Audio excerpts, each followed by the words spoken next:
وَقُلْ جَاءَ الْحَقُّ وَزَهَقَ الْبَاطِلُ إِنَّ الْبَاطِلَ كَانَ زَهُوقًا۔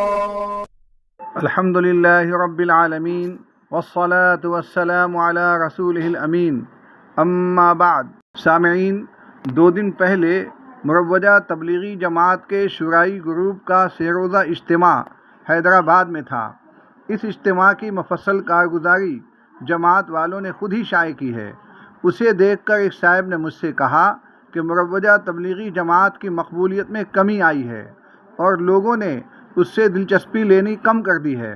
اس کارگزاری پر تبصرہ کرنے سے پہلے عرض ہے کہ یہ اجتماع جامع مسجد کنز العلوم شاہین نگر حیدرآباد میں تھا، جو 25، 26، 27 جولائی 2026 بروز سنیچر اتوار پیر منعقد ہوا۔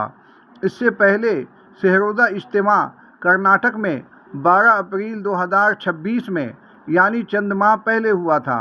اس کا عنوان تھا ملک کے چند پرانوں کے جوڑ کی کارگزاری۔ اس میں پچھلے اور تازہ اجتماعات کا موازنہ کر کے بتایا گیا ہے کہ پچھلے اجتماع میں جماعتیں اتنی نکلی تھیں اور اب اتنی نکلی ہیں۔ سامعین، جماعتی انتظامیہ نے موازنہ کر کے بتایا ہے کہ 3 چلے کی جماعتوں کی تعداد اپریل میں 66 تھی، جن میں سے پیدل چلنے والی 6 جماعتیں تھیں، اور اب 3 چلے کی جماعتیں 76 بنی ہیں، جن میں سے پیدل چلنے والی صرف 2 ہیں۔ چلے کی کل جماعتوں کی تعداد گزشتہ اجتماع میں 729 تھی، جن میں سے 52 پیدل والی جماعت تھی، اور تازہ اجتماع میں چلے کی کل جماعتوں کی تعداد 518 ہے، جن میں سے پیدل چلنے والی جماعت صرف 6 ہے۔ دیگر صوبوں میں تقاضوں پر بھیجی گئی جماعتیں پچھلے اجتماع میں 4 مہینے کے لیے 11 تھیں اور چلے کے لیے 156، یعنی کل ملا کر 166 جماعتیں، اور تازہ اجتماع میں 4 مہینے کے لیے 24 جماعتیں اور چلے کے لیے 51 جماعتیں، کل ملا کر 17 صوبوں میں 115 جماعتیں بھیجی گئی ہیں، یعنی 166 سے گھٹ کر 115۔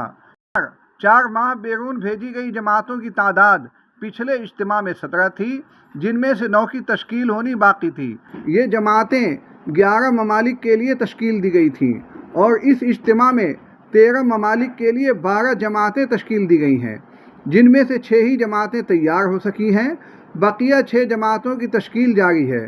مستورات کی جماعتیں جو 2 مہینے کے لیے بیرون ملک سفر پر بھیجی گئیں، ان کی تعداد 6 ممالک کے لیے 10 تھی، جن میں سے 5 ہی جماعتیں تیار ہو سکیں، اور 5 جماعتوں کے بنانے پر محنت چل رہی ہے۔ اور اس اجتماع میں 11 ممالک کے لیے عورتوں کی 14 جماعتیں بنی، جن میں سے 5 جماعتیں ابھی محنت کے مرحلے میں ہیں۔ مستورات کی چلے کی جماعتوں کی کل تعداد پچھلے اجتماع میں 13 صوبوں میں 36 تھی، اور ان میں سے 10 جماعتیں ابھی محنت کے مرحلے میں تھیں، یعنی ابھی یہ تیار نہیں ہوئی تھیں۔ اور اس اجتماع میں 14 صوبوں میں 36 جماعتیں عورتوں کی چلے کے لیے بنی، جن میں سے 10 ابھی تیار نہیں ہوئی ہیں، ان کی تشکیل جاری ہے۔ مستورات کی 10 دن کی جماعتوں کی تعداد پچھلے اجتماع میں 74 تھی، اور اس اجتماع میں 140 بنی ہے، یعنی 10 دن کی جماعتوں کے لیے تعداد بڑھی ہے۔ مستورات کی 3 روزہ جماعتوں کی تعداد پچھلے اجتماع میں 793 تھی، اور اس اجتماع میں 700 رہ گئی ہے۔ سہ-روزہ جماعتوں کی ماہانہ اوسط کی تعداد پچھلے اجتماع میں 3851 تھی، اور اب گھٹ کر 3684 رہ گئی ہے۔ سامعین، اس کارگزاری میں علماء اور طلباء کے سلسلے میں بھی کچھ وضاحت دی گئی ہے۔ علماء اور مدارس پر محنت کے عنوان سے لکھا ہے کہ الحمدللہ اس وقت 55 علماء سال میں چل رہے ہیں۔ گزشتہ جوڑ سے اب تک بیرون ممالک میں 20 علماء کا وقت لگا، 4 ماہ میں 16 علماء کا وقت لگا۔ سالانہ وقت لگانے والے علماء 35 ہیں۔ مدارس سے 24 گھنٹے کی جماعتیں بنتی ہیں، 6 ماہی میں 10 یعنی 10 دن کی، اور سالانہ چھٹیوں میں چلے کی جماعتیں بنتی ہیں۔ شہر کی 4 شب گزاریوں میں علماء کا حلقہ لگتا ہے، جس میں علماء کے وقت لگانے کی اور مقامی کام میں اور مہمان جماعتوں کے ساتھ اعمال میں شریک ہونے کی فکر دلائی جاتی ہے۔ دیگر علماء سے اور مدارس میں پہنچ کر اساتذہ اور طلباء کی چھٹیوں میں تشکیل کر کے جماعتیں نکالنے کی ترغیب دی جاتی ہے۔ مکاتب میں پڑھانے والے علماء اور حفاظ کو جوڑ کر چھٹیوں میں جماعتوں میں نکالنے کی ترغیب دی جاتی ہے۔ طالبات کے مکاتب کی فکر کی جاتی ہے۔ اجتماعی تعلیم کے گھر یا کسی دوسرے گھر سے بڑی طالبات اور بڑی عورتوں کو قرآن اور مسائل سے واقف کرانے کی ترغیب دی جاتی ہے۔ سامعین، اس اجتماع کے بعد بعض لوگوں نے مجھ سے کہا کہ مروجہ تبلیغی جماعت سے منسلک ہونے والوں کی تعداد میں خاصی کمی آئی ہے۔ اگر ایسا ہے، اور غالب گمان بھی یہی ہے کہ ایسا ہوا ہوگا، تو اس کی وجہ غالباً یہ ہے کہ یہ جماعت ٹوٹ کر 4 حصوں میں تقسیم ہو چکی ہے۔ ان میں سے ایک حصہ وہ ہے جو سعدی کہلاتا ہے، جس کا مرکز بنگلہ والی مسجد نظام الدین ہے۔ دوسرا حصہ شورائی کہلاتا ہے، جس کا مرکز مسجد فیض الہی دہلی ہے۔ تیسرا حصہ وہ ہے جو نہ سعد کو مانتا ہے نہ شورائی گروپ کے ساتھ ہے۔ یہ حصہ الیاسی کہلاتا ہے، اس کا کوئی باقاعدہ مرکز نہیں۔ یہ گروپ پچھلے دونوں گروپوں کو غلط اور گمراہ کہتا ہے۔ چوتھا حصہ رشیدی کہلاتا ہے، جس کا مرکز خریجی دہلی میں ہے۔ اس کے بانی کا نام عبدالرشید خریجی ہے۔ یہ گروپ اپنے سوا تمام گروپوں کو گمراہ کہتا ہے۔ خاص بات یہ ہے کہ مروجہ تبلیغی جماعت کا ہر گروپ دوسرے گروپ کی نظر میں گمراہ اور واجب الترک ہے۔ سامعین، اس مقبولیت کی کمی کی ایک بڑی وجہ یہ بھی ہے کہ سوشل میڈیائی دور آنے کے بعد ہر گروپ کی طرف سے ایسی باتیں کثرت سے عام ہونے لگیں جن کا شریعت سے کوئی تعلق نہیں ہے۔ مثلاً ہر گروپ کے لوگ یہ کہتے ہوئے نظر آئے کہ جماعت میں لگنا فرض عین ہے یا فرض کفایہ، اور جو لوگ اس کام میں نہیں لگتے وہ گنہگار اور فرض عین چھوڑنے کے گناہ کے مرتکب ہیں۔ خود بانی جماعت مولانا محمد الیاس کاندلوی نے بھی اپنے ملفوظ میں کہا ہے کہ مروجہ تبلیغی جماعت میں جانا فرض عین ہے۔ اس طرح کے خیالات آنے کے بعد علماء حق نے ان کا علمی رد پیش کیا اور اس کا صحیح درجہ متعین کر کے بتایا۔ یہ بھی پیش نظر رہے کہ مروجہ تبلیغی جماعت کے شروعاتی دور سے لے کر آج تک اس کی خامیوں کی نشاندہی کے لیے کم و بیش 50 کتابیں اور رسالے علماء کی طرف سے لکھے گئے۔ ان کے علاوہ اس جماعت کی بہت سی خامیاں ہیں جو سوشل میڈیائی دور میں خوب اجاگر ہوئیں۔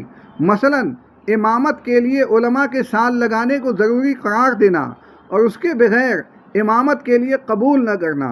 اگر کوئی امام بغیر سال لگائے خدمت انجام دے رہا ہے تو اسے مجبور کرنا، ورنہ ملازمت سے نکال دینا۔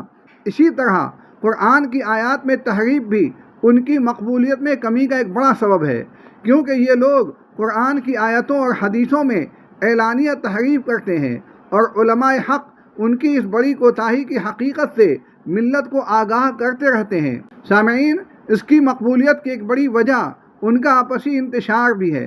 جماعت کے چاروں گروپ ایک دوسرے سے بغض رکھتے ہیں، خصوصاً شورائی اور سعدی جماعتیں ایک دوسرے کا منہ دیکھنا نہیں چاہتی۔ دنیا بھر میں دونوں کے مراکز الگ الگ ہیں۔ عالمی سطح پر ان کی لڑائیاں وقفے وقفے سے چلتی رہتی ہیں۔ بنگلہ دیش میں جو خونریز لڑائی ہوئی وہ دنیا کی آنکھوں نے دیکھا اور ہر شخص نے اس سے منفی تاثر لیا۔ اس لڑائی میں سینکڑوں لوگ ہلاک ہوئے تھے۔ جماعتی غلبے والی مسجدوں میں باقاعدہ نوٹ فریم کر دیے گئے ہیں جن میں لکھا ہے کہ یہاں فلاں گروپ کی جماعت کا کام ہوتا ہے، لہذا دوسرے گروپ کی جماعت ہرگز نہ آئے۔ اگر مخالف گروپ وہاں چلا جاتا ہے تو مسجد والا گروپ متحرک ہو جاتا ہے اور اس کے ساتھ وہی سلوک کیا جاتا ہے جو کسی گمراہ جماعت کے ساتھ کیا جائے۔ سامعین، اس جماعت کی مقبولیت میں کمی کی ایک بڑی وجہ متعدد اداروں اور مساجد میں اس پر پابندی کا لگنا ہے۔ دارالعلوم دیوبند میں جماعت کے تمام گروپوں پر پابندی عائد ہے۔ 9 اگست 2017 سے وہاں کوئی بھی گروپ علانیہ کام نہیں کر سکتا، نہ تو باہر سے آنے والا اور نہ خود طلبہ میں موجود اس ذہنیت کے افراد۔ اتحاد نیوز اعظم گڑھ نے 9 اگست 2017 کی اشاعت میں لکھا، دارالعلوم دیوبند کے اہتمام میں منعقد اساتذہ کی میٹنگ میں آج ایک بڑا فیصلہ لیا گیا ہے۔ موصولہ اطلاعات کے مطابق دارالعلوم کی انتظامیہ نے دارالعلوم کی 4 دیواری کے اندر جماعت تبلیغ کی مکمل سرگرمیوں پر پابندی عائد کر دی ہے۔ اس فیصلے کی تائید و توثیق کرنے والے مولانا سید ارشد مدنی نے کہا کہ یہ فیصلہ جماعت تبلیغ کی مخالفت میں نہیں لیا گیا، بلکہ دارالعلوم دیوبند کو کسی انتشار سے بچانے اور اس کے تحفظ کے لیے یہ فیصلہ لیا گیا ہے۔ مولانا نے مزید وضاحت کرتے ہوئے فرمایا کہ ہمارے اکابر نے جو دنیا میں انقلابی کام کیا ہے ان میں ایک انقلابی کام جماعت تبلیغ بھی ہے۔ اکابر کا اس میں کوئی اختلاف نہیں تھا اور نہ رہا ہے۔ اختلاف اس سلسلے میں ہے کہ طالب علم زمانے طالب علمی میں دعوت و تبلیغ کی سرگرمیوں میں مشغول نہ رہے، اور ہم بھی اس شخص کی مخالفت کرتے ہیں جو طلبہ کے لیے جمعیت کی ممبر سازی کرتا ہے۔ ہم نے کبھی طلبہ کے درمیان جمعیت کی ممبر سازی نہیں کی تاکہ وہ جس مقصد کے لیے یہاں آئے ہیں اسی میں منہمک رہیں، دیگر سرگرمیوں میں ملوث ہو کر اپنی استعداد خراب نہ کر لیں۔ باقی تبلیغی جماعت کے ساتھ دارالعلوم کا کوئی اختلاف نہیں ہے۔ بدقسمتی کی بات یہ ہے کہ جماعت تبلیغ میں پھوٹ پڑ گئی۔ دونوں فریق کے درمیان مصالحت کی بھی کوشش کی گئی لیکن کوئی نتیجہ برآمد نہیں ہو سکا۔ دونوں فریق کے آپسی اختلافات کی وجہ سے تبلیغی جماعت کا نظام پوری دنیا میں اتھل پتھل ہو گیا۔ مولانا نے فرمایا کہ ہم ابھی حال ہی میں مغربی ممالک کے دورے پر تھے تو ہم کینیڈا میں گئے، وہاں تبلیغی جماعت کا آپسی اختلاف، انگلینڈ میں گئے وہاں اختلاف، واشنگٹن میں گئے وہاں اختلاف، الغرض جہاں گئے وہاں ہم نے تبلیغی جماعت کے آپسی اختلاف کو پایا۔ جماعت دو حصوں میں بٹی اور بٹ کر انتہائی متشدد ہو گئی، یہاں تک کہ دنیا کے بیشتر ممالک میں دونوں فریقین کے باہم دست و گریباں ہونے کی خبریں اخبار کی زینت بننے لگیں، اور یہ تشدد ہندوستان اور بنگلہ دیش میں تیزی سے پھیلتا جا رہا ہے۔ اس تشدد اور غلو پسندی کی آنچ دارالعلوم کے اندر بھی پہنچ سکتی ہے۔ اگر خدا نخواستہ تبلیغی جماعت کے دونوں فریق کے نظریات رکھنے والے طلبہ احاطے دارالعلوم میں باہم دست و گریباں ہو گئے تو یہ دارالعلوم کے لیے بڑا خراب وقت ہوگا، اور اس کی وجہ سے دارالعلوم کسی بھی وقت انتشار و خلفشار کا شکار ہو سکتا ہے۔ موجودہ حکومت نے فرقہ پرست طاقتوں کو کھلی چھوٹ دی ہوئی ہے۔ دارالعلوم دیوبند اور مدارس اسلامیہ کے لیے یہ وقت انتہائی گھٹن کا وقت ہے۔ اگر یہاں انتشار برپا ہوتا ہے تو یہ اکابر کی مقدس امانت ضائع ہو سکتی ہے۔ اس صورتحال میں دارالعلوم کو سنبھل کر چلنا بہت ضروری ہے۔ اسی لیے انتظام نے یہ فیصلہ کیا ہے کہ دارالعلوم کی حفاظت کی خاطر تبلیغی جماعت کی مکمل سرگرمیوں پر پابندی عائد کر دی جائے۔ کمرے میں جا کر تشکیل کرنے، عصر کے بعد مسجد چھتہ میں مشورہ کرنے، نیز دونوں فریقین میں سے کسی کی حمایت اور دوسرے کی مخالفت کرنے پر مکمل قدغن لگا دیا جائے۔ اگر کوئی طالب علم تبلیغی جماعت کی کسی بھی سرگرمی میں ملوث پایا گیا تو اس پر سخت تادیبی کارروائی کی جائے گی۔ عدم تعمیل کی صورت میں سخت کارروائی کو یقینی بنانے کے لیے انتظامیہ بڑے اقدام کی تیاری میں ہے۔ اس لیے طلبہ کو پہلے ہی متنبہ کیا جا رہا ہے کہ وہ تمام تر سرگرمیوں کو چھوڑ کر تعلیم کے حصول پر دھیان دیں، انتظامیہ کے لیے آزمائش کا سبب نہ بنے۔ سامعین، دارالعلوم دیوبند میں پابندی کے ساتھ دوسرے مدارس نے بھی پابندی لگا رکھی ہے۔ کئی مسجدوں میں بھی جماعتی سرگرمیاں پابندیوں کی زد میں ہیں۔ اس کے علاوہ ملکی سطح پر افغانستان اور سعودی عرب میں پابندیوں نے بھی اس کی مقبولیت کو کافی نقصان پہنچایا۔ مزید برآں یہ کہ دنیا بھر کے مفتیان کرام نے فتووں اور بیانات کے ذریعے جماعت کے تمام گروہوں کے منکرات بیان کیے۔ بعض گروہوں کے خلاف کھلے کھلے فتوے بھی آئے۔ علماء کشمیر کا فتویٰ آیا، ہندوستان کے 3 صوبوں کے مفتیان کرام کا فتویٰ آیا، جامعہ ڈابھیل کا فتویٰ آیا۔ سب نے کہا کہ مروجہ تبلیغی جماعت کا امیر گمراہ ہے اور اس کے پیچھے چلنا جائز نہیں ہے۔ امیر کے ساتھ چلنے والے سارے علماء و عوام بھی گمراہی کی زد میں ہیں۔ سوشل میڈیا میں یہ فتوے پھیلے، ان پر تبصرے ہوئے، جماعتی منکرات کو کھل کر بیان کیا گیا۔ مروجہ تبلیغی جماعت کے ورکروں سے باتیں ہوئیں، ان کی فہمائش ہوئی۔ ان عوامل نے جماعت کی مقبولیت کم سے کم کر دی۔ اسی کا نتیجہ ہے کہ پہلے جب اعلان ہوتا تھا کہ بقیہ نمازوں کے بعد تشریف رکھیں، انشاءاللہ دین و ایمان کی بات ہوگی، تو لوگ بڑی تعداد میں بیٹھتے تھے۔ اعلان اب بھی ہوتا ہے مگر اعلان سن کر بس وہی رکتے ہیں جو پرانے ہیں۔ سامعین، اس کارگزاری میں ایک بات یہ کہی گئی ہے کہ مروجہ تبلیغی جماعت علماء پر بھی خوب محنت کر رہی ہے۔ اس پر تبصرہ کرتے ہوئے ایک صاحب نے لکھا، السلام علیکم ورحمۃ اللہ وبرکاتہ۔ ابھی ایک اجتماع آل انڈیا کے اعتبار سے ہوا حیدرآباد میں، جس کی کارگزاری میں بھیج رہا ہوں۔ علماء اور مدارس پر محنت تو علماء اور مدارس پر کیا محنت کریں گے؟ کیا وہ دین سے ہٹے ہوئے ہیں؟ جبکہ لوگ کہتے ہیں کہ مدارس دین کے قلعے ہیں، اس قلعے کو توڑنے کے لیے علماء اور مدارس پر محنت کر رہے ہیں۔ جو یہ لوگ قرآن اور حدیث کی تشریحات رد کر رہے ہیں، علماء اس کو غلط بتا رہے ہیں، اس کو ختم کرنے کے لیے علماء اور مدارس پر محنت کر رہے ہیں۔ یہ کیا معاملہ ہے؟ سمجھ میں نہیں آتا۔ جانکار حضرات اس کا جواب دیں۔ مروجہ تبلیغی جماعت کا اصل مشن یہی ہے کہ امت مسلمہ کو جہاد کے میدان سے مکمل طور پر کاٹ دیا جائے۔ یہ کوئی رائے نہیں ہے، یہ ننگی حقیقت ہے کہ یہ جماعت سرے سے ہی ایک غلط ایجنڈے پہ کام کر رہی ہے۔ جو بھی عالم حق ان کے باطل نظریات پر انگلی اٹھانا چاہتا ہے اور انہیں قرآن و سنت کی طرف بلاتا ہے، یہ گمراہ جماعت اسے فوراً اپنا دشمن نمبر 1 قرار دے دیتی ہے۔ اسی سازش کے تحت اب انہوں نے علماء کو نشانہ بنایا ہے۔ مقصد صرف ایک ہے، تنقید کا منہ بند کرو۔ افسوس کہ اس مشن میں یہ کافی حد تک کامیاب بھی ہو چکے ہیں۔ یہ لوگ علماء سے چلے اور سال لگوا کر پہلے ان کی غیرت دینی ختم کرتے ہیں، پھر انہی کو اپنی گمراہی کا مبلغ بنا دیتے ہیں۔ وہی بکے ہوئے جماعتی مولوی آج نئے مخلص علماء کو اس گڑھے میں دھکیلنے پر لگے ہوئے ہیں۔ ان کا پلان بہت واضح ہے۔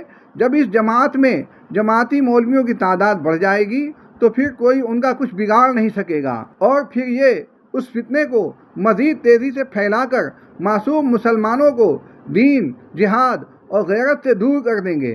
ثبوت کے طور پر میں نے خود مولانا الیاس کاندھلوی کے ملفوظات سے اسکرین شاٹ نکالا ہے، جس میں صراحتاً لکھا ہے، ہمارا یہ کام بعض حیثیات سے جہاد سے بھی افضل ہے۔ نعوذ باللہ۔ سامعین، اس تبصرے سے بندے کا اتفاق ضروری نہیں، تاہم اس رائے کا اظہار ضروری ہے کہ علماء کو جماعتی بنانے کی وجہ سمجھ سے باہر ہے۔ جب جماعت کا دعویٰ ہے کہ مروجہ تبلیغی جماعت بے طلبوں کے لیے ایجاد کی گئی ہے، تو طالب علموں اور علم سے آراستہ لوگوں کو اس جماعت سے کیوں جوڑ رہے ہیں؟ اس کے پیچھے مقصد کیا ہے؟ کیا یہ جماعت علماء اور طلبہ کے لیے برپا کی گئی تھی؟ یہ لوگ تو پہلے ہی سے دین کی تبلیغ و اشاعت میں لگے ہیں، تبلیغ و اشاعت کے طریقے سیکھ رہے ہیں، اسلام کی اعلیٰ تعلیمات سے ان کا تعلق ہے، پھر انہیں جماعت سے کیوں جوڑا جا رہا ہے؟ اور ان پر محنت کی خصوصی وجہ کیا ہے؟ اللہ کے واسطے حضور صلی اللہ علیہ وسلم کے طریقے پر آ جائیں اور منکرات سے تائب ہو کر زندگی گزارنے کی کوشش کریں۔ مروجہ تبلیغی جماعت ایجاد بندہ ہے، اور ایجاد بندہ ہدایت کی گارنٹی نہیں ہوا کرتی۔ وآخر دعوانا الحمد للہ رب العالمین۔